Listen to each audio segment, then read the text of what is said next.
تعالوا بقى نعمل السمك السنجاري في البيت. لو جربتوه بالطريقة دي هتبطلوا تشتروه تاني من بره.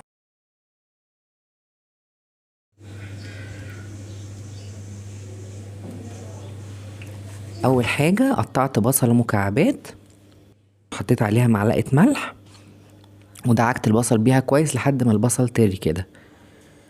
سخنت الزيت ونزلت بالبصل، يدوب ياخد تتبيلة خفيفة بس.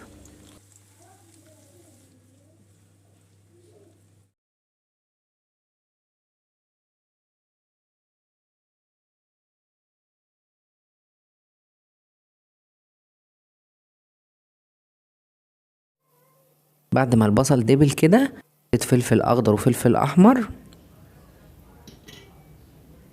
فلفل حامي وفلفل بارد،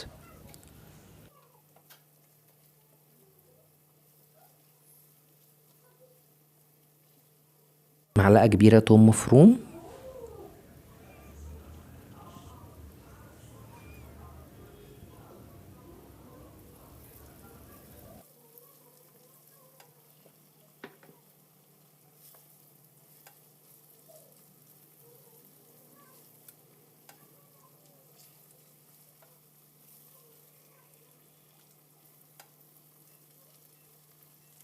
تبلت كمون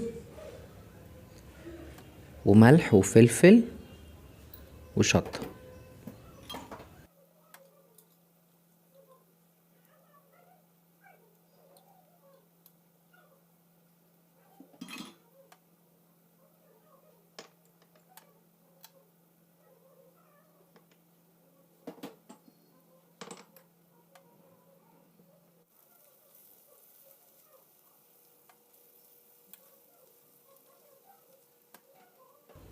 بعد ما الخضار ده دبل شوية مع بعضه، كنت مقطعة طماطمتين كبار ونزلت بيهم على البصل،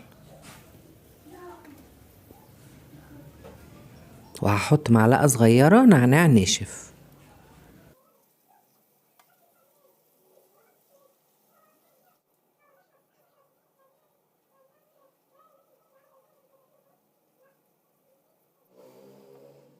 هنقلبه شوية ونسيب الطماطم تدبل حبة، مش عايزينها تتهري خالص، تبقى صلصة تدبل حبة ونطفي عليه. بعد ما نطفي هنحط بقدونس وكزبرة.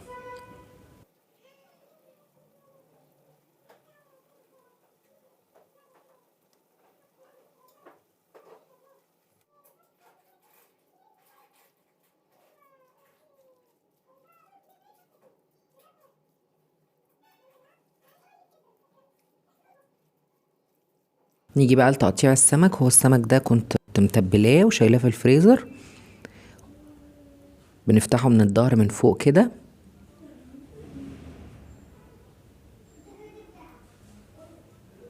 وعلى فكرة السمك السنجاري مش شرط تكوني متبلة السمك خالص.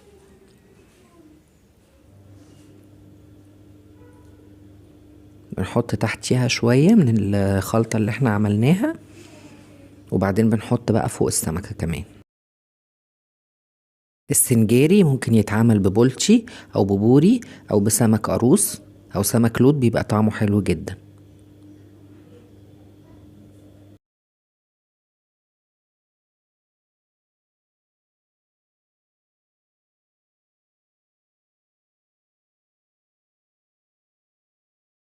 حطيت بس على الوش طماطم وليمون كده علشان الشكل، عصرت ليمون.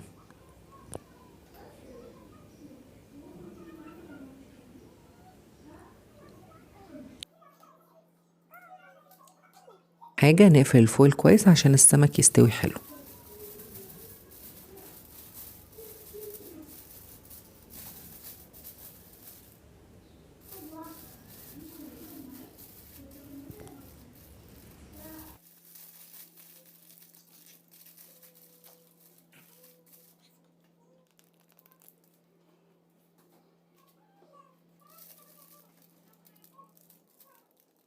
توريكوا ازاي فتحت السمكة تاني عشان فيهاش كويس لأول مرة، يشوفها كويس المرة دي.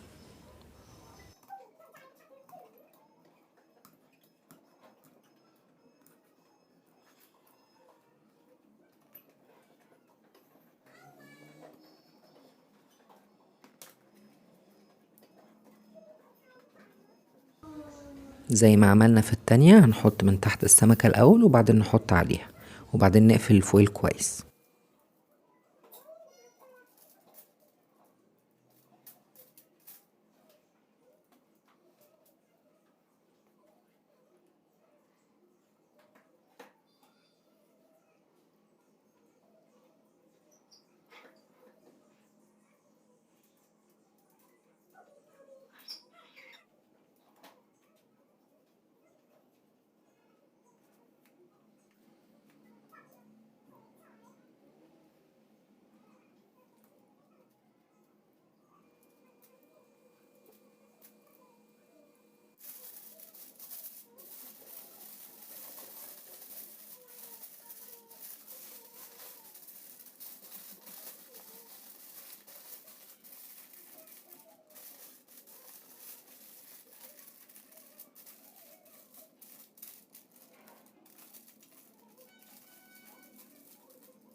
كده خلاص هندخل بقى السمك الفرن، ولازم نحطه برضو في صينية،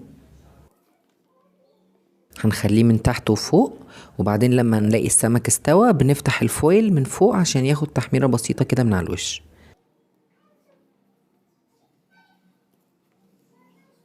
عملت جنبه طحينة ورز.